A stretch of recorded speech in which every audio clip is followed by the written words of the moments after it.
Hello aspirants, स्वागत है आप सभी का रिजल्ट मित्रा पर।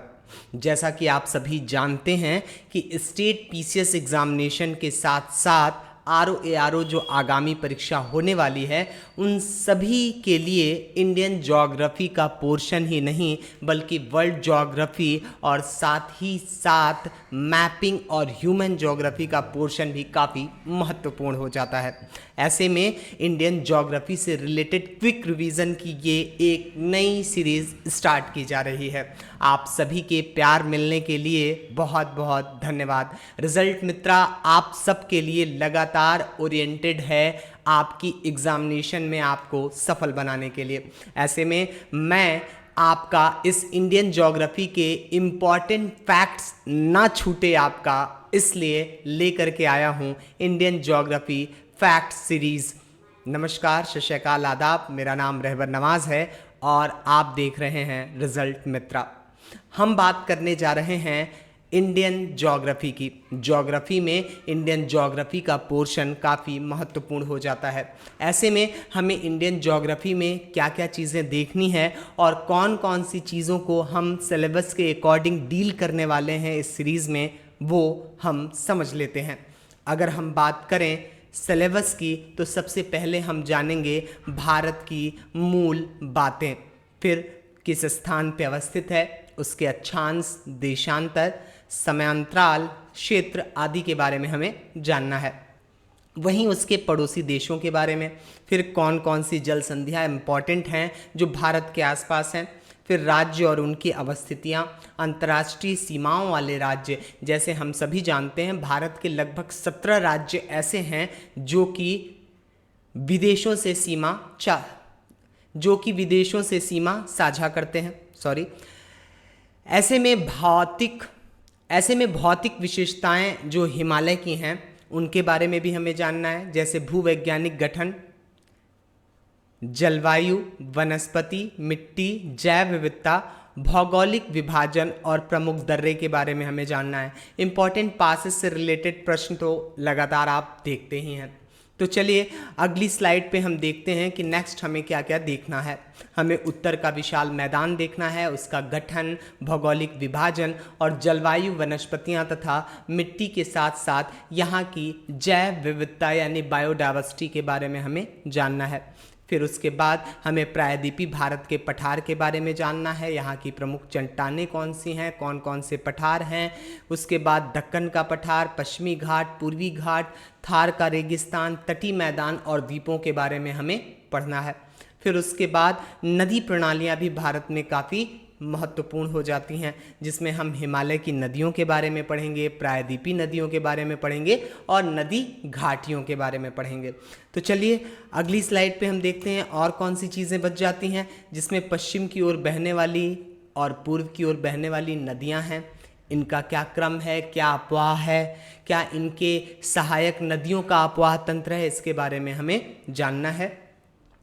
फिर उसके बाद हमें जल विद्युत परियोजनाएं और प्रमुख बांधों के बारे में जानना है। जैसे इडुक्की बांध, गांधी सागर बांध, बेतवा बांध, ये सब बेतवा नदी पे, गंगा नदी पे जितने भी बैराज बनाए गए हैं, जितने भी बांध बनाए गए हैं, वो एग्जामिनेशन सेंटर में एक तरफ बांध दे देता है कि यह बांध या जल विद्युत परियोजना है और दूसरी तरफ नदी दे देता है, ठीक है, और इसको हमें मिलान करना होता है। फिर हमें पढ़ना है जलवायु और मौसम, जिसमें मानसून की ड्राइविंग तंत्र को हमें जानना है। अल नीनो और ला नीना का भारत के जलवायु पर, मानसून पर क्या प्रभाव पड़ता है, ये भी हमें जानना है। फिर उसके बाद भारत में वर्षा का वितरण कैसे होता है, इसके बारे में भी हमें अवगत होना है, ठीक है।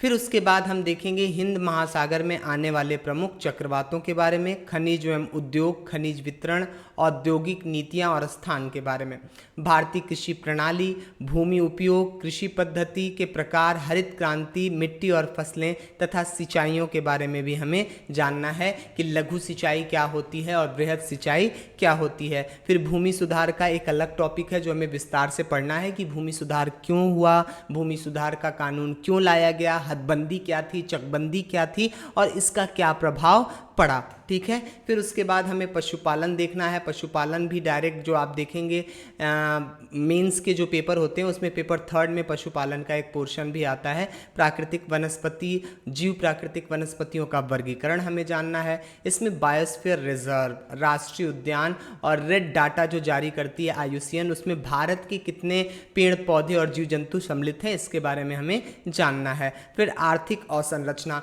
किसी भी देश के सामाजिक, आर्थिक और राजनीतिक विकास में आर्थिक अवसंरचना का महत्वपूर्ण योगदान होता है। अगर सड़कें ही नहीं होंगी तो फिर माल और ढुलाई का काम कैसे हो सकेगा। अगर सड़कें ही ना होंगी तो गांव की समस्या शहरों में बैठने वाले जिलाधिकारी तक कैसे पहुंचेंगी। अगर सड़कें ही नहीं होंगी तो फिर हमारे गांव का किसान अपनी फसलों को शहरों के बाज़ारों तक कैसे पहुंचा पाएगा। फिर विद्युत और ऊर्जा क्षेत्र, जिसमें ऊर्जा के पारंपरिक और गैर पारंपरिक स्रोतों के बारे में पढ़ना है। फिर ऊर्जा संरक्षण क्या होता है, नवीनीकृत ऊर्जा क्या होती है, ठीक है, नवीकरणीय ऊर्जा जिसे बोलते हैं। फिर ह्यूमन ज्योग्राफी में जनसांख्यिकी और जनगणना के बारे में हमें पढ़ना है। जैसा कि हम जानते हैं 2011 की ही जनगणना के आंकड़े अभी हमारे पास हैं, 2021 वाले जनगणना अभी नहीं हो पाई है और अभी इलेक्शन होने वाला है 2024 में, तो अभी मिलना भी नहीं है। तो चलिए आज की इस एपिसोड को पहले टॉपिक से शुरू करते हैं, यानी भारत का सामान्य परिचय। किसी भी विषय में पढ़ने से पहले उसका सामान्य परिचय हमारे पास होना बेहद ज़रूरी हो जाता है।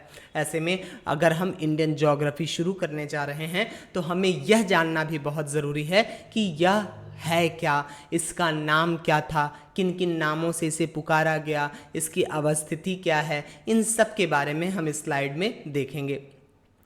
तो देखिए, सिंधु घाटी सभ्यता के विकास से भारतीय भूभाग का विकास माना जाता है, यानी इंडस वैली सिविलाइजेशन को अगर हम देखें तो इंडस वैली सिविलाइजेशन भारत के सामाजिक आर्थिक विकास का परिचायक है, क्योंकि सिंधु घाटी सभ्यता प्राचीन काल में ही नहीं वर्तमान में आधुनिक काल को भी एक नई दिशा और एक नया स्ट्रक्चर दिखा रहा है। ये सिंधु घाटी सभ्यता ही थी जिसके बारे में कभी मनोज कुमार की एक फिल्म में एक गाना फिल्माया गया था, जिसमें हम सभी गाते और गुनगुनाते रहते हैं कि सभ्यता जहां पहले आई, पहले जन्मी है जहां पे कला, अपना भारत वो भारत है जिसके पीछे संसार चला। तो ये सभ्यता कोई और नहीं, ये सिंधु घाटी सभ्यता की प्राचीनता और उसकी उत्कृष्टता का प्रमाण है कि पूरी दुनिया ने इसे विश्व की सबसे खूबसूरत शहरी प्रणाली कहा है। ठीक है, फिर भारत को अन्य जो नामों से जाना जाता है वो है जम्बूद्वीप, आर्यावर्त, इंडस, भारतवर्ष और हिंदुस्तान। रामायण में एक गीत आपने सुना होगा, जम्बूद्वीपे भरतखंडे आर्यावर्ते भारतवर्षे एक नगरी, विख्यात अयोध्या धाम की। तो उसके बाद अब देखिए, इस नामकरण का जो इतने सारे नाम पढ़े, इसके इतिहास की अगर बात की जाए तो वायु पुराण में दुष्यंत और शकुंतला के पुत्र भरत का नाम आता है और कुछ विद्वानों का मानना है कि इसी भरत के नाम पर ही भारत का नाम पड़ा होगा। फिर कुछ लोग मानते हैं कि ऋग्वेद में भरत जन का अस्तित्व मिलता है, यहाँ से भी भारत शब्द की उत्पत्ति हो सकती है। फिर उसके बाद इंडस नदी के नाम पर यूनानियों ने इस क्षेत्र को इंडू कहा। फिर मध्यकाल में इसे हिंद और हिंदुस्तान कहा जाता था। आधुनिक काल में इंडिया के नाम से और व्यापक रूप से यह प्रचलित हो गया। ठीक है, चलिए अब हम आगे बढ़ते हैं अगली स्लाइड पे। इसमें हम आकार और अवस्थिति के बारे में बात करेंगे। भारत के अगर कुल भूभाग की बात की जाए तो लगभग 32,87,263 वर्ग में फैला हुआ है यह। ठीक है, 263 वर्ग किलोमीटर में फैला हुआ है। और अगर इसके कुल भूभाग की बात की जाए तो ये विश्व में स्थान रखता है ना भारत, तो विश्व का कितना प्रतिशत है ये पूरा भूभाग, तो ये है 2.4%। 2.4% पूरे विश्व के क्षेत्रफल का भारत आच्छादित करता है। इसकी आकृति की बात करें तो चतुष्कोणीय है, तो वहीं इसकी लंबाई की अगर बात की जाए, लंबाई की, तो यहाँ से लेकर के कश्मीर यानी अब लद्दाख हो गया है, फिर उसके बाद लद्दाख से लेकर के कन्याकुमारी तक की बात की जाए तो ये लगभग 3,214 किलोमीटर, और चौड़ाई की बात की जाए तो गुजरात से अरुणाचल तक यह 2,933 किलोमीटर है। ठीक है। यदि कुल स्थलीय की लंबाई बात की जाए और तटीय की, तो स्थलीय लंबाई यहाँ पे देखिए 15,200 किलोमीटर और तटीय लंबाई 7,517 किलोमीटर है। वहीं अगर इसके देशांतर की बात की जाए तो देशांतर की अगली स्लाइड आएगी तो मैं आपको बताऊंगा अच्छे से। यहाँ देखिए जो भारत का मानक समय माना गया है वो माना गया है 82.5 डिग्री पूर्वी देशांतर को, और ये उत्तर प्रदेश में इलाहाबाद के पास एक नैनी नामक स्थान है वहाँ से गुजरती है। और यह भारत का मानक समय जो है ये लगभग 5 राज्यों से होकर के गुजरता है। यह मानक रेखा जो उत्तर प्रदेश, मध्य प्रदेश, छत्तीसगढ़, उड़ीसा और आंध्र प्रदेश का राज्य शामिल है। समुद्र तट की अगर बात की जाए तो प्रादेशिक जल सीमा समुद्र तट से 12 समुद्री मील तक होता है। ठीक है, ये समुद्र तट है और यहाँ से 12 नॉटिकल माइल्स तक, फिर 12 नॉटिकल माइल्स तक से लेकर के 24 नॉटिकल माइल्स तक कहा जाता है संलग्न क्षेत्र। और प्रादेशिक सीमा से आगे ये जो 24 नॉटिकल माइल्स है ये पूरा कहलाता है आपका संलग्न क्षेत्र। फिर यहाँ से लेकर के 200 नॉटिकल माइल्स तक भारत का पूरा अनन्य अधिकार होता है। इसमें वो खनिज संसाधनों को खोज सकता है, उसका अन्वेषण कर सकता है, तथा इस क्षेत्र में कोई भी विदेशी जहाज आते हैं तो उन्हें भारत को अवगत कराना होता है। अब बात करते हैं कि 1 किलोमीटर में जहां 1000 मीटर होता है तो वहीं 1 नॉटिकल माइल्स यानी 1 समुद्री मील में कितना किलोमीटर होता है, तो 1.8 किलोमीटर होता है। ठीक है, अब बात अवस्थिति की करें तो यहाँ देखिए इसकी अवस्थिति उत्तर पूर्व गोलार्ध में। अब सबसे पहले सर यहीं पे रुक जाते हैं, ये उत्तर पूर्व गोलार्ध क्यों आप कह रहे हैं, तो उत्तर पूर्व गोलार्ध की अगर बात की जाए तो यहाँ देखिए भारत कहाँ पे अवस्थित है, ये है नॉर्थ, ये है साउथ, ये है वेस्ट और ये है ईस्ट, और भारत की अवस्थिति यहाँ पे है। तो ये कौन सा एरिया हुआ, ये हुआ उत्तर पूर्व का इलाका। ठीक है, तो उत्तर पूर्व और ये उत्तरी गोलार्ध है, यहाँ से ऊपर उत्तरी गोलार्ध और यहाँ से नीचे दक्षिणी गोलार्ध। ठीक है, चलिए तो उत्तर पूर्व गोलार्ध में 8 डिग्री से लेकर के 4 मिनट और उसके बाद जो है 37 डिग्री 6 मिनट तक उत्तरी अक्षांश पे इसका विस्तार है। वहीं 68 डिग्री 7 मिनट से लेकर के 97 डिग्री 28 मिनट पूर्वी देशांतर तक इसका विस्तार माना जाता है। वहीं कर्क रेखा इसे 2 बराबर भागों में विभाजित करती है। ये कर्क रेखा क्या होती है, देखिए ये पृथ्वी पर है 0 डिग्री का लाइन, ऊपर जाती है 23.5 डिग्री की नॉर्थ अक्षांश और नीचे 23.5 डिग्री की साउथ अक्षांश, और इनके बीच के क्षेत्र को कहते हैं ट्रॉपिकल जोन। क्या बोलते हैं, ट्रॉपिकल जोन, यानी उष्णकटिबंधीय क्षेत्र। क्या बोलते हैं, उष्णकटिबंधीय क्षेत्र। उष्णकटिबंधीय क्षेत्र क्यों कहते हैं, क्योंकि इन्हीं इलाकों में वर्ष भर सूर्य की किरणें एक ना एक बार डायरेक्ट सीधी पड़ती है। ठीक है, और इनके बीच सर्वाधिक सूर्यातप प्राप्त होता है, इसलिए यह क्षेत्र अधिक गर्मी वाले हैं तो अधिक बारिश वाले भी हैं, और अधिक बारिश वाले हैं तो अधिक वनस्पति और जीव जंतुओं वाले भी हैं, और अगर जो है अधिक वनस्पतियां और जीव जंतु पाए जाते हैं तो उसी को कहते हैं कि बायोडाइवर्सिटी रिच रीजन, यानी जहां जैव विविधता भरपूर रूप से पाई जाती हो।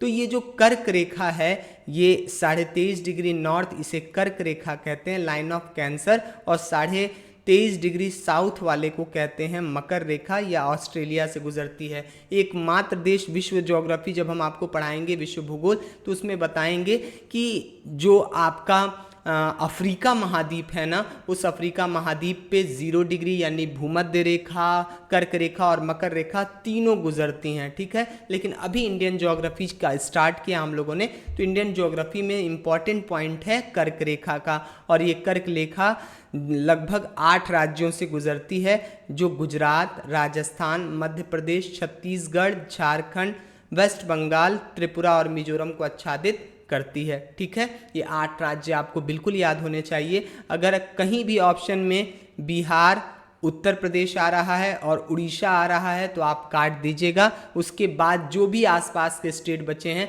ये सभी क्या हैं, आपके कर्क रेखा से होकर के गुजरते हैं। ठीक है, फिर बात की जाए भारत के प्रायद्वीपीय क्षेत्र की, तो यह तीनों तरफ से सागरों से घिरा हुआ है।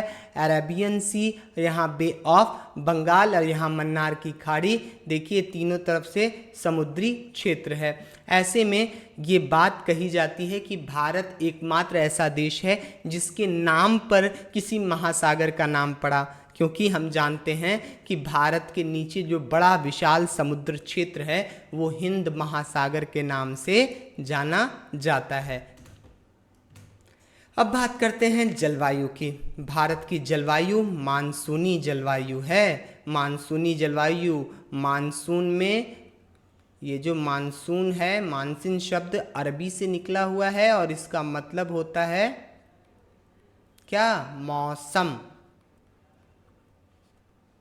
मौसम, यहाँ 3 ऋतुएं पाई जाती हैं, ग्रीष्म ऋतु, वर्षा ऋतु और शीत ऋतु। ठीक है, ग्रीष्म ऋतु की बात की जाए तो ये कब से शुरू होता है? मार्च से मई जून तक, शुरुआत तक।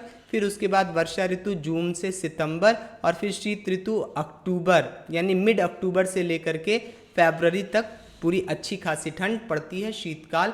फिर बीच में फसलों की अगर बात की जाए तो 3 तरह के फसल भारत में उगाए जाते हैं, आप जानते हैं। एक है रबी की फसल जो जाड़े में उगाई जाती है, दूसरा है खरीफ की फसल जो बारिश में उगाई जाती है, और एक है जायद की फसल। इसमें आप खरबूज वगैरह, तरबूज वगैरह, सब्जियां, ये सारी चीज़ें जायद की फसलों में आप देखते हैं। ठीक है, अब बात सबसे इम्पॉर्टेंट जनगणना की। जनगणना क्यों पढ़ना चाहिए हमें? तो सर मैं आपको बताऊं, जनगणना इसलिए पढ़ना चाहिए ताकि आप जान सको कि आपके वहाँ महिला पुरुष कितने हैं, बच्चों की आबादी कितनी है, कितने लोग स्कूल जा रहे हैं, कितने लोग पढ़ चुके हैं। अगर पढ़ चुके हैं तो उनकी शिक्षा का लेवल कैसा है, उनके घर के हालात कैसे हैं, कितने लोग सरकारी नौकरी में हैं, कितने लोग प्राइवेट जॉब में हैं, कौन रहरी पटरी वाले हैं। तो ऐसे में जनगणना का जो कार्य है ना, वो काफ़ी महत्वपूर्ण हो जाता है किसी भी देश के सामाजिक, आर्थिक, राजनीतिक, सांस्कृतिक और धार्मिक उन्नति के लिए। ठीक है, अब ऐसे में जनगणना की अगर बात की जाए तो भारत में प्रथम जनगणना कराने का प्रयास लॉर्ड मेयो ने किया था। सबसे पहले किसने किया था? लॉर्ड मेयो ने किया था। और फिर 1882 में लॉर्ड रिपन ने एक सिस्टमेटिक वे से जनगणना प्रारंभ की, जो अब तक चलती चली आ रही है। आज़ादी के बाद जो जनगणना 2011 हुई थी, यह आज़ादी के बाद 7वीं जनगणना है, 7वीं जनगणना है। ठीक है, इसके अनुसार अगर भारत की कुल आबादी की बात की जाए तो 121 करोड़ लोग भारत में निवास करते हैं, जो विश्व की कुल आबादी का 17.5% है। वहीं अगर बात की जाए दशकीय वृद्धि दर की तो 2001 से 2011 के बीच में 17.7% भारत की आबादी बढ़ चुकी है, जिसमें पुरुष जनसंख्या 62 करोड़ 31,21,843, महिला जनसंख्या 58 करोड़ 74,47,730 है। वहीं ग्रामीण जनसंख्या की बात करें तो 83.34 करोड़, जो प्रतिशत के रूप में 68.8% हो जाता है। और शहरी जनसंख्या की बात करें तो 37.71 करोड़ और प्रतिशत है इसका 31.2%। 1 मिनट सर, क्या ये इंपॉर्टेंट है आंकड़ा? बिल्कुल इंपॉर्टेंट है। कैसे इंपॉर्टेंट है?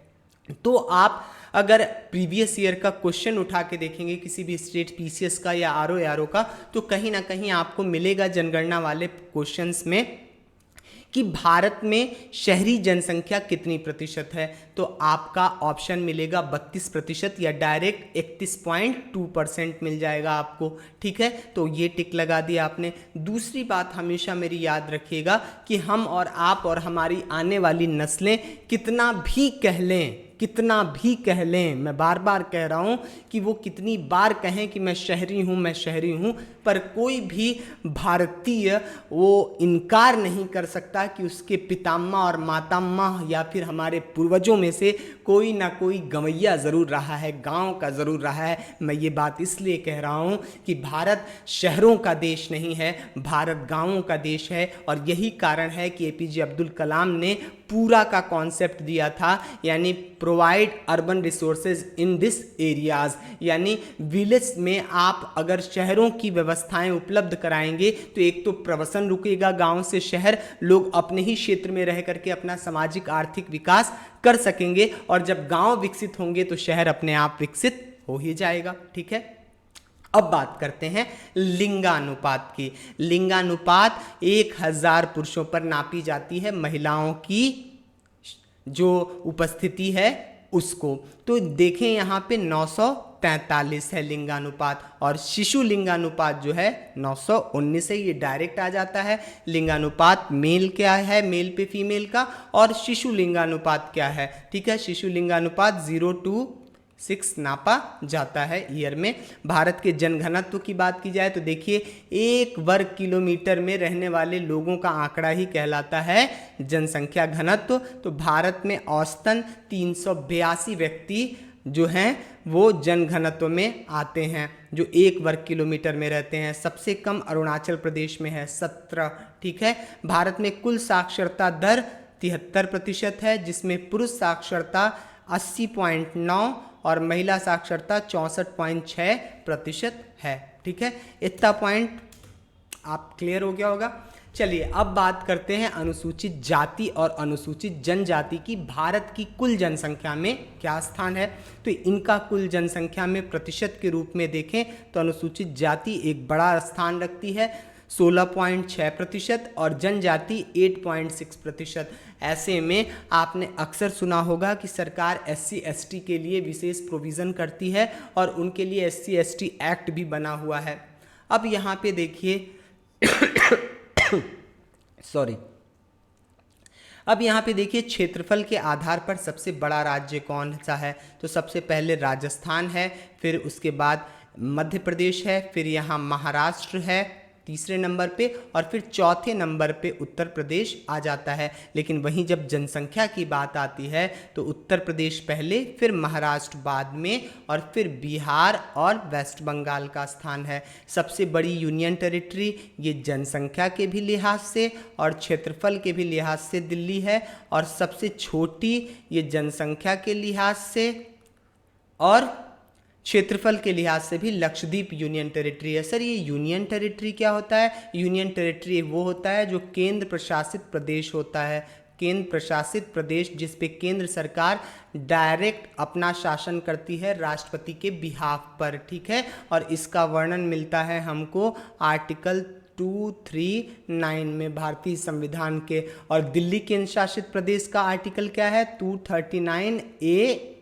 ठीक है, अब यहाँ उत्तर पूर्व राज्यों में 7 सिस्टर्स कहे जाते हैं, अरुणाचल प्रदेश, नागालैंड, मणिपुर, मिजोरम, त्रिपुरा, मेघालय एंड असम। फिर उसके बाद यहाँ पे आप सिक्किम, गंगटोट जिसकी राजधानी है देख सकते हैं। फिर राष्ट्रीय राजधानी क्षेत्र, राष्ट्रीय राजधानी क्षेत्र दिल्ली के किनारे आने वाले राज्यों के ज़िलों को शामिल करके बनाया गया है, जिसमें हरियाणा के 13 ज़िले, उत्तर प्रदेश के 8 और राजस्थान के 2। लेकिन हरियाणा और उत्तर प्रदेश की जहां दिल्ली से सीमा लगती है वहीं राजस्थान की नहीं लगती, फिर भी इसके 2 जिलों को यहां शामिल किया गया है। अब नोट, भारत का क्षेत्रफल की दृष्टि से विश्व में 7वां स्थान है। ठीक है, 7वां स्थान है। सबसे बड़ा विश्व का देश कौन सा है क्षेत्रफल के अनुसार से? रशिया, रूस। लेकिन 2023 में एक लेटेस्ट रिपोर्ट आई थी, इसके अनुसार अगर बात की जाए तो विश्व जनसंख्या में प्रथम स्थान पर भारत आ गया है। किसे छोड़ के? कमेंट बॉक्स में ज़रूर बताइएगा मुझे। अगला प्राकृतिक विभाजन, भारत को 5 प्राकृतिक विभाजन करके बांटा गया है, जिसमें उत्तर का पर्वतीय प्रदेश, फिर उत्तर का विशाल मैदान, यहाँ देखिए उत्तर का ये पर्वतीय प्रदेश है, ये पूरा उत्तर का विशाल मैदान है। फिर उसके बाद दक्षिण का ये प्रायद्वीपीय पठार है, जिसमें यहाँ पे कार्बी एंगलोंग और शिलांग का पठार भी शामिल होता है, क्योंकि ये मालदा गैप से अलग हो गया था, मालदा गैप। ठीक है, अवसादों की भरने की वजह से। और इसके समुद्र तट यहाँ देखिए गुजरात से लेकर के वेस्ट बंगाल तक, और द्वीप समूह यहाँ पे देखिए लक्षद्वीप, और यहाँ पे देखिए अंडमान निकोबार द्वीप समूह, इसको 10 डिग्री चैनल अलग करता है, और यहाँ पे 11 डिग्री चैनल जो है अलग होता है, और फिर मालदीव से लक्षद्वीप जो है 8 डिग्री चैनल द्वारा अलग होता है। ठीक है, यहाँ पर्वतीय क्षेत्र जो है 10.7% है भारत में, पठारी क्षेत्र 27.7%, मैदानी क्षेत्र 43%। अगर उत्तरी बिंदु की बात की जाए तो इंदिरा कॉल है, इंदिरा कॉल सियाचिन ग्लेशियर के पास, ठीक है। फिर इंदिरा पॉइंट दक्षिणतम बिंदु है, ये ग्रेट निकोबार में है, यहाँ पे ग्रेट निकोबार में, ठीक है। फिर किबिथु पूर्वी बिंदु है, ये अरुणाचल प्रदेश में है, यहाँ पर किबिथु बिंदु। और गुहार मोती ये कच्छ के रण में है, ठीक है, कच्छ के रण में, कच्छ के रण में, ठीक है, गुजरात में, ठीक है। इतना पॉइंट क्लियर हो गया। अब भारत को राज्यों का संघ कहा जाता है, इसमें केंद्र और राज्यों को अलग अलग शक्तियां मिली हुई हैं। कुल 28 स्टेट हैं और 8 यूनियन टेरिटरी हैं। कमेंट बॉक्स में मुझे बताना ना भूलिए उन 8 यूनियन टेरिटरीज के क्या नाम है और उनकी राजधानियां कौन सी हैं, ठीक है।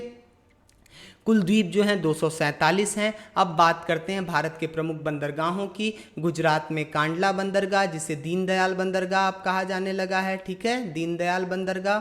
फिर उसके बाद मुंबई और जवाहरलाल नेहरू, ये महाराष्ट्र में है। मार्मुगांव गोवा में, मंगलौर कर्नाटक में, कोचीन, ठीक है, केरल, तुतीकोरिन कराईकल चेन्नई एन्नौर, ये तमिलनाडु में। फिर कृष्णपट्टनम, उसके बाद जो है कृष्णपट्टनम, काकीनड्डा, विजाग और यहाँ पे विशाखापट्टनम जो पोर्ट पड़ते हैं ये आंध्रा में, पारादीप उड़ीसा और कोलकाता जो है हल्दिया ये वेस्ट बंगाल में पड़ता है। वहीं अगर बात की जाए पोर्ट ब्लेयर जो है ये बंदरगाह अंडमान निकोबार द्वीप समूह में अवस्थित है और मुंबई भारत का सबसे बड़ा बंदरगाह है। और एक और चीज़ बता दूं, सबसे लेटेस्ट बंदरगाह जो बन रहा है वो है वधावन।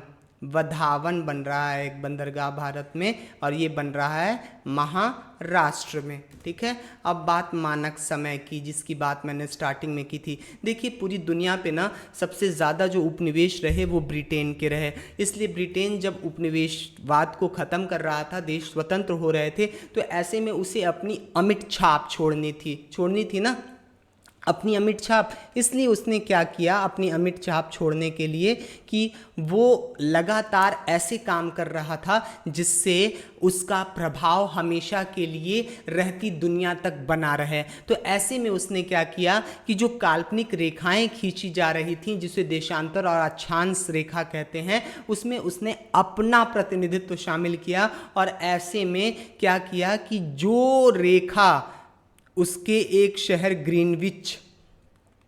ग्रीनविच से गुजर रही थी उसे उसने 0 डिग्री का देशांतर रेखा मान लिया और इधर वाले क्षेत्र को पूर्वी देशांतर और इधर वाले क्षेत्र को जो है पश्चिमी देशांतर का उसने नाम दिया। और फिर उसके बाद भारत की जो अवस्थिति यहाँ है तो पूर्वी देशांतर कहलाता है। और हम सभी जानते हैं कि 301 चक्कर लगाने का मतलब 360 डिग्री पूरा घूम जाना, और पृथ्वी 24 घंटे में एक चक्कर लगाती है। तो अगर काटें तो एक देशांतर की वैल्यू कितनी आएगी आपकी, 4 मिनट की आएगी, 4 मिनट की आएगी। और जब यहाँ पे आप 4 मिनट से इसको डिवाइड करेंगे तो ये निकल के आ जाएगा 5.5 घंटा, ठीक है, 5.5 घंटा मिल जाएगा आपको। और यानी ब्रिटेन से भारत का जो समय है वो 5.5 घंटा पहले पड़ता है, ठीक है, 5.5 घंटा पहले पड़ता है।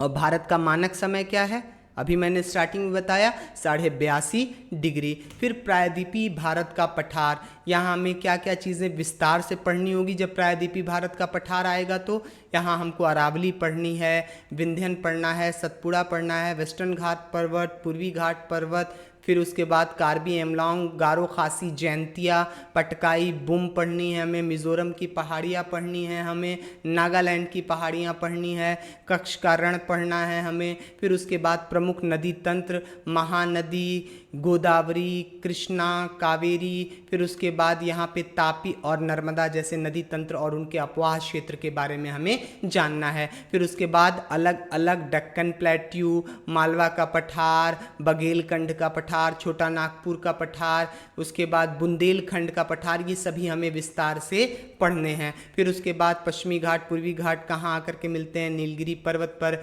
यहाँ नीलगिरी ताहर नामक एक बकरी पाई जाती है जो तमिलनाडु राज्य की राजकीय पशु है, ठीक है। फिर उसके बाद ये पश्चिमी घाट पर्वत कितने स्टेट से गुजरते हैं, पूर्वी घाट कितने स्टेट से गुजरते हैं, तो यहाँ अगर बात की जाए तो ये 6 राज्यों से गुजरते हैं। ये उड़ीसा, आंध्र प्रदेश, फिर उसके बाद आपका तेलंगाना का कुछ पोर्शन, और फिर उसके बाद यहाँ कर्नाटक, और फिर केरल और तमिलनाडु का पोर्शन मिलता है पूर्वी घाट पर्वत में। ठीक है। इसको विस्तार से भी हम लोग पढ़ने वाले हैं। भारत के 9 राज्य जो हैं समुद्री सीमा से लगे हैं। देखिए, गुजरात, महाराष्ट्र, फिर यहाँ गोवा, कर्नाटक, केरल, तमिलनाडु, आंध्र प्रदेश, उड़ीसा एंड वेस्ट बंगाल। ये गोवा जो है क्षेत्रफल के आधार पर सबसे छोटा राज्य है, ठीक है, सबसे छोटा राज्य है क्षेत्रफल के आधार पे, और जनसंख्या के आधार पे सबसे छोटा सिक्किम है, ठीक है। 6 राज्यों से पश्चिमी घाट पर्वत जो है संलग्न है। तमिलनाडु में नीलगिरी पर्वत के पास पूर्वी घाट पे आकर के यहाँ पे मिलती है, यहाँ पे, और ये जोन है ट्राई जोन, जहाँ केरल, कर्नाटक और तमिलनाडु तीनों के क्षेत्र समाहित होते हैं। 6 राज्य गुजरात, महाराष्ट्र, गोवा, कर्नाटक, केरल और तमिलनाडु से पश्चिमी घाट पर्वत गुजरती है, और इसकी सर्वोच्च चोटी जो है नीलगिरी पर्वत की, वो क्या है, दोदा बेटा है। यहीं पर नीलगिरी ताहर नामक बकरी पाई जाती है, ठीक है।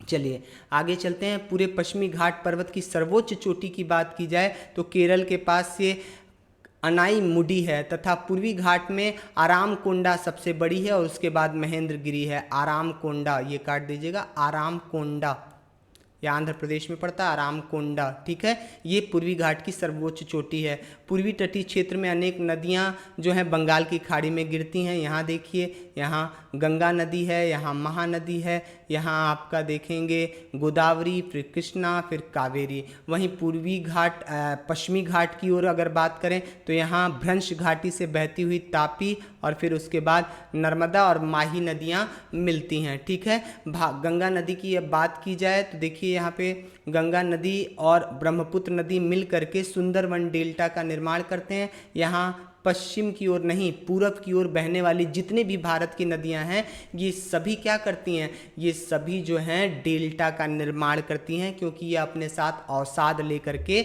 आती हैं, ठीक है, अपने साथ अवसाद का निर्माण करती हैं। इसलिए जो है ये पर्वतों को काटते छांटते हुए जो है अवसाद लेकर के फिर अपने निचले मुख वाले स्थान पे, जहाँ वो समुद्र से मिलने वाली होती हैं, वहाँ वो अपने अवसादों को निक्षेपित करती हैं, और फिर वहाँ पदचाप की तरह, बत्तख के पंजे की तरह से डेल्टाओं का निर्माण होता है, ठीक है। ऐसे देखिए, ये पूरा इलाका जो है ऐसे ऐसे डेल्टा का निर्माण करता है, और इन सभी इलाकों में प्रमुख वनस्पति मैंग्रोव पाया जाता है, मैंग्रोव, ठीक है। और ये मैंग्रोव जो है अपने आप में काफ़ी विशाल होते हैं, जो बाढ़ आने से और ज्वार और भाटा आने से तटों का रक्षा करते हैं, और यह क्षेत्र हाईली जैव विविधता वाला भी क्षेत्र है। और इन्हीं मैंग्रोव में एक मैंग्रोव का नाम सुंदरी है, जो बहुत ज़्यादा यहाँ पाया जाता है। इस वजह से इस पूरे डेल्टा क्षेत्र को सुंदरवन डेल्टा कहते हैं। ये वर्ल्ड हेरिटेज साइट भी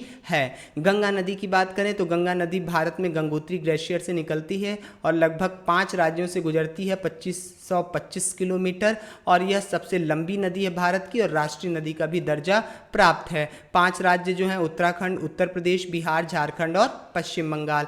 पश्चिमी तटीय क्षेत्र में भ्रंश घाटी से होकर बहने वाली नदियां नर्मदा और तापी हैं, ठीक है, जो एस्चुरी का निर्माण करती हैं। पहले समझते हैं भ्रंश घाटी। 2 स्थलखंड जो हैं एक ही जगह रुके हों अपने स्थान पे, और बीच का स्थलखंड यहाँ दरार पड़ जाने की वजह से नीचे धंस जाए, तो ये जो घाटी बनती है वैली, यहाँ से जब जल का प्रवाह होता है तो नदियों का एक क्रम बन जाता है। तो ऐसी ही घाटी जो बनी हुई है, यहाँ पे देखिए, एक तरफ सतपुड़ा है और एक तरफ विंध्यन, बीच का क्षेत्र धंस गया तो नर्मदा है, फिर सतपुड़ा के नीचे, और इधर दक्कन प्लेट्यू है, बीच में जो है तापी का जो घाटी है वो धंस गई है। एस्चुरी कहते हैं जब समुद्र और नदी आपस में मिलते हैं, ठीक है, और डायरेक्ट यहाँ पे मिल करके मीठा पानी और खारा पानी मिलता है, तो वहाँ एस्चुरी का निर्माण होता है। यह क्षेत्र भी जो है मछली उत्पादन करने के लिए और जैव विविधता के लिए काफ़ी महत्वपूर्ण हो जाता है। बात करते हैं पड़ोसी देश की। पड़ोसी देशों में हमारे कौन से हैं? भारतीय उपमहाद्वीप की अगर बात करें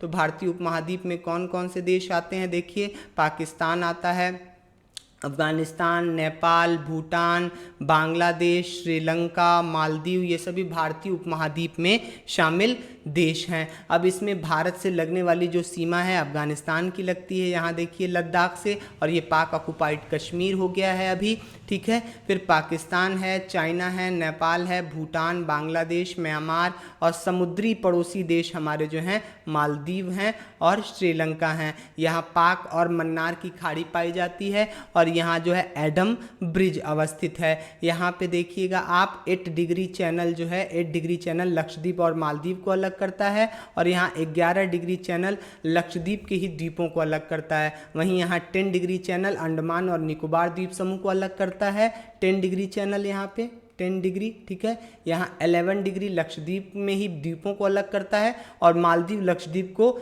8 डिग्री, ठीक है। और यहीं पे अगर बात करें म्यांमार और भारत में अंडमान निकोबार द्वीप समूह को, तो कोको स्ट्रेट कहते हैं इसको, कोको स्ट्रेट, ठीक है। फिर उसके बाद यहाँ पे मलक्का जल संधि पाई जाती है, ठीक है, मलक्का जल संधि। फिर देखिए भारत में जो पड़ोसी देश हैं, आखिर कौन सा ऐसा देश है जिसकी सर्वाधिक लंबी सीमा भारत से लगती है, तो वो है बांग्लादेश। और इसको याद करने का क्रम 55 है, यानी सबसे पहले बांग्लादेश, फिर चाइना, फिर पाकिस्तान, फिर नेपाल, म्यांमार, भूटान एंड अफगानिस्तान। ये लंबाई का क्रम है घटते हुए, ठीक है। अब बात करते हैं पाकिस्तान से किसकी किसकी सीमा लगती है, तो जम्मू कश्मीर और लद्दाख यूनियन टेरिटरी की 2019 में इस राज्य को तोड़ करके क्या किया गया, 2 यूनियन टेरिटरी बना दी गई। फिर देखिए यहाँ पंजाब, फिर यहाँ राजस्थान और ये गुजरात की सीमा मिलती है, ठीक है। फिर उसके बाद बात करें हम चीन से, तो लद्दाख की सीमा ये देखिए, ये पूरा अब लद्दाख हो गया है, तो लद्दाख की सीमा भी मिलेगी पाकिस्तान से, अफगानिस्तान से। अब यहाँ देखिए ये चाइना की सीमा है, ठीक है, तो यहाँ हिमाचल प्रदेश मिल रहा है, उत्तराखंड मिल रहा है, सिक्किम की सीमा मिल रही है, और अरुणाचल प्रदेश की मिल रही है, ठीक है। फिर बांग्लादेश से वेस्ट बंगाल की, असम की, मेघालय की, त्रिपुरा की और मिजोरम की मिलती है सीमा। नेपाल में यहाँ उत्तराखंड, उत्तर प्रदेश, बिहार, वेस्ट बंगाल, सिक्किम, ठीक है। म्यांमार में अरुणाचल प्रदेश, यहाँ आंध्र लिखा है काट दीजिएगा, अरुणाचल प्रदेश है, अरुणाचल प्रदेश की मिलती है। नागालैंड, मणिपुर, मिजोरम और 3 तरफ से घिरी हुई है त्रिपुरा, ठीक है, त्रिपुरा। अब बात करते हैं भूटान, तो सिक्किम, वेस्ट बंगाल, असम और अरुणाचल प्रदेश। सिक्किम एकमात्र ऐसा भारतीय राज्य है जो 3 देशों से घिरा हुआ है, 3 देशों की सीमा मिलती है, इधर पूर्व में भूटान, पश्चिम में नेपाल और उत्तर में चाइना, ठीक है। सीमा रेखा की बात की जाए तो इंडो पाक सीमा को क्या कहते हैं, इंडो पाक सीमा को कहते हैं रेड क्लिफ, ठीक है। और डूरंड जो है पाक और अफगानिस्तान, पाकिस्तान और अफगानिस्तान के बीच है। वहीं मैकमोहन रेखा जो है ये 1914 में डिसाइड की गई थी तिब्बत और ब्रिटिश भारत के बीच में, जिसको अब तक चाइना नहीं मानता है। अंतर्राष्ट्रीय सीमा से कुल 17 भारतीय राज्यों की सीमा लगती है। देखिए यहाँ पे सारे कौन से हैं, ये अंतर्राष्ट्रीय सीमा वाले ये राज्य आपको दिख रहे हैं, ठीक है, कुल 17 हैं। डूरंड रेखा पाकिस्तान और अफगानिस्तान के बीच में ये 2640 किलोमीटर लंबी रेखा है, जिसका निर्धारण की अगर बात की जाए तो 1893 में 12 नवंबर को विदेश सचिव जो थे ब्रिटिश इंडिया के मार्टिमर डूरंड, उनके नाम पर रखा गया, क्योंकि ये इनके बीच और अफगानिस्तान के एक अमीर अब्दुल रहमान खान के बीच में हुआ था। पाक जल संधि, मन्नार की खाड़ी, यहाँ पे देखिए ये पाक जल संधि और मन्नार की खाड़ी अवस्थित हैं। द्वीप समूह में अंडमान निकोबार द्वीप समूह, अंडमान निकोबार द्वीप समूह आप जान रहे हैं, ठीक है। इसमें 10 डिग्री चैनल जो है ऊपरी नॉर्थ यहाँ अंडमान को और इधर निकोबार को अलग करते हैं, ठीक है। और यहीं पे जो है सैडल पीक, सैडल पीक जो है, सैडल पीक यहाँ लिख दे रहा हूँ फिर से, सैडल पीक, ये सर्वोच्च चोटी है अंडमान निकोबार द्वीप समूह की। यहीं पे नारकोंडम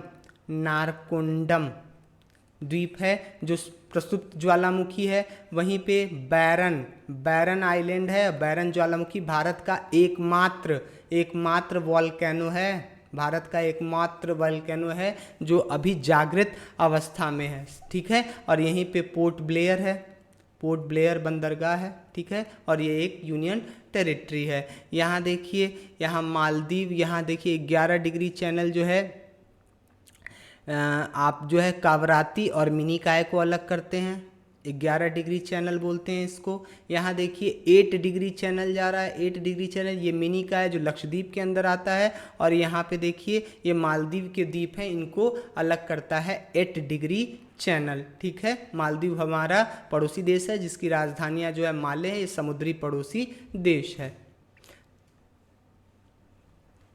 एक मिनट, हम अगर बात करें लक्षद्वीप के द्वीपों के निर्माण की तो ये पूरी तरह से प्रवालों से बने हुए हैं। प्रवाल क्या होते हैं ये विस्तार से हम दूसरी क्लास में पढ़ेंगे। ठीक है, अब यहाँ बात करते हैं हम अंडमान निकोबार द्वीप समूह की। ठीक है, तो अंडमान निकोबार द्वीप समूह की अगर बात की जाए तो अंडमान निकोबार द्वीप समूह जो होता है वह क्या होता है, आपका पूरी तरह से पर्वतों का ऊपरी उठा हुआ हिस्सा है समुद्र के बाहर, और कुछ ज्वालामुखी के निक्षेपों से बना हुआ है। ठीक है, अब राज्य और राजधानियाँ इसकी बात की जाए तो अमूमन आपको बिल्कुल याद होना चाहिए किस राज्य की क्या राजधानी है। जम्मू कश्मीर का श्रीनगर, हिमाचल का शिमला, उत्तराखंड का देहरादून, उत्तर प्रदेश का लखनऊ, बिहार पटना, झारखंड रांची, मध्य प्रदेश भोपाल, राजस्थान जयपुर, गुजरात गांधीनगर, फिर उसके बाद आपका महाराष्ट्र का मुंबई, तेलंगाना का हैदराबाद, कर्नाटक का आपका बेंगलुरु, और फिर गोवा का जो है पणजी, फिर उसके बाद आप देखते हैं यहाँ आंध्र प्रदेश की अमरावती हो गई है, तमिलनाडु का यहाँ पे देखिए आप क्या है चेन्नई। ठीक है, राजधानी इसकी। और फिर केरल का आप जानते ही हैं राजधानी यहाँ पे देखिए यहाँ माहे शब्द दिख रहा है, यहाँ पौंडीचेरी या कराईकल, ये क्या है कोई कमेंट बॉक्स में बताना चाहेगा मुझे। यहाँ पे देखिए ये तीनों ही क्षेत्र जो मिला के यहाँ यनम दिख रहा है, 1 2 3 यानी 3 स्टेट में ये क्षेत्र हैं, और ये पौंडीचेरी के क्षेत्र हैं जिसको पुडुचेरी के नाम से भी जाना जाता है। मोस्टली जो नाम राज्यों के नहीं याद हो पाए राजधानियों के वो उत्तर पूर्व के हैं, ये बिल्कुल आप याद कर लीजिए, मिलान करने के लिए आ सकता है। ईटानगर अरुणाचल प्रदेश, दिसपुर असम, शिलांग मेघालय, अगरतला त्रिपुरा, मिजोरम का जो है आइजोल, मणिपुर का इम्फाल, नागालैंड का कोहिमा, और गंगटोक जो है सिक्किम की राजधानी है। राजनीतिक परिचय की बात करें तो भारत अर्थात इंडिया राज्यों का संघ होगा, ये आर्टिकल 1 में लिखा हुआ है इंडियन कॉन्स्टिट्यूशन में। ठीक है, इतना पॉइंट क्लियर है। फिर भारत में संसदीय स्वरूप है, द्विसदन है, लोकसभा और राज्यसभा अलॉटेड सीट है, यानी कुल जो निर्धारित सीट है जो लोकसभा में हो सकती हैं वो 552 सीट है। ये 2026 तक ऐसा ही बना रहेगा, इसके बाद संशोधन करके बढ़ाया घटाया जा सकता है। 250 राज्यसभा में है, जो चुनाव होते हैं अभी 543 पर लोकसभा में और 245 पर राज्यसभा में। अब बात करते हैं इंपॉर्टेंट फैक्ट्स की, लेकिन अभी जाइएगा मत, लास्ट क्लास चल रही है अभी, ये पूरी हमारी आखिरी स्लाइड होने वाली है ये, लेकिन उसके बाद हम एक MCQ भी रखे हैं जो आपके लिए होमवर्क हो सकता है, और आप उसको सर्च करके ज़रूर बताइएगा हमें कमेंट बॉक्स में। यहाँ एडम ब्रिज की बात आ रही है, तमिलनाडु श्रीलंका के बीच में अवस्थित है, इसके उत्तर में पाक की खाड़ी और दक्षिण में मन्नार की खाड़ी है। यहाँ देखिए यहाँ पाक की खाड़ी और यहाँ मन्नार की खाड़ी अवस्थित है, और इसी में एक द्वीप है पंबन द्वीप, और यहाँ एडम ब्रिज का ही एक भाग है। इसी पर एक शहर अवस्थित है रामेश्वरम। जब भी रामेश्वरम का वर्णन आता है, जिक्र आता है इस शहर का, तो हमारे चेहरे में, हमारे दिमाग पर एक नाम, एक चेहरा कौंधने लगता है, दौड़ने लगता है, और हम खुशी से झूम उठते हैं। वो चेहरा, वो नाम है पूर्व राष्ट्रपति, जनता के राष्ट्रपति, बच्चों के राष्ट्रपति, missile man doctor APJ Abdul Kalam का। तिब्बती क्षेत्र में अवस्थित पामीर का पठार, यहाँ पे अवस्थित है पामीर का पठार, और इसे विश्व की छत कहते हैं क्योंकि यहाँ से प्रमुख पर्वत और ग्लेशियर्स मिलते हैं। ठीक है, अब पौंडीचेरी की हमने बात की तो पौंडीचेरी का यूनियन टेरिटरी है ये, और ये देखिए इसमें कराईकल, यनम और माहे फ्रांस के उपनिवेश थे जो आज़ादी से 7 वर्ष बाद 1954 में भारत का हिस्सा बने हुए हैं। इन तीनों को मिलाकर पौंडीचेरी यूटी का निर्माण होता है, जिसमें पौंडीचेरी और कराईकल तमिलनाडु क्षेत्र में अवस्थित है। यहाँ देखिए मैंने बताया था आपको। ठीक है, माहे जो है आपका कहाँ है, केरल में, और यनम जो है आंध्र प्रदेश में अवस्थित है। फिर बात करें उत्तर प्रदेश की सीमा सर्वाधिक राज्यों से मिलती है, 8+1, 1 मतलब एक यूनियन टेरिटरी जो कि दिल्ली है। फिर उसके बाद 1 2 3 4 5 6 7 8 हिमाचल प्रदेश की भी सीमा मिलती है सहारनपुर से। ठीक है। उसके बाद आसाम की सीमा 7 राज्यों से, छत्तीसगढ़, महाराष्ट्र, आंध्र प्रदेश की सीमाएं 6 राज्यों से, गोवा 1961 में भारत में सम्मिलित किया गया और 56वां संविधान संशोधन करके इसे 25वां राज्य बनाया गया था और यह क्षेत्रफल की दृष्टि से सबसे छोटा राज्य है। भारत के तटीय नामकरण भी किए गए हैं। यहाँ गुजरात से लेकर के आपका कहाँ तक, महाराष्ट्र तक को कहते हैं काठियावाड़ तट, फिर महाराष्ट्र से लेकर के गोवा तक के तट को कहते हैं आपका कोंकण तट, और यहाँ से कन्नड़ और ये वाला मालाबार, ये पूरा कोरोमंडल, ये उत्कल सरकार, और यहाँ से लेकर के वेस्ट बंगाल तक वेंगा तट कहलाता है। ठीक है, चलिए लास्ट में 2 प्रश्न आपके सामने हैं। पहले प्रश्न का उत्तर कमेंट बॉक्स में ज़रूर दीजिएगा, दूसरे का वर्णन मैंने किया हुआ है, ज़रूर बताइए कौन सा ऐसा राज्य है जो 3 देशों से उसकी सीमाएं मिलती हैं। तो आज के इस एपिसोड में, इस वीडियो में यहीं तक। उम्मीद है कि मेरे साथ आपको ये इंडियन ज्योग्राफी की फैक्चुअल नॉलेज बहुत पसंद आ रही होगी। लाइक, कमेंट, शेयर करना बिल्कुल ना भूलें, और ये क्लास आती रहेगी, इंतज़ार आपको करना है, क्योंकि संघर्ष करिए, संघर्ष में हम आपके साथी बन रहे हैं रिजल्ट मित्रा के इस यूट्यूब चैनल के माध्यम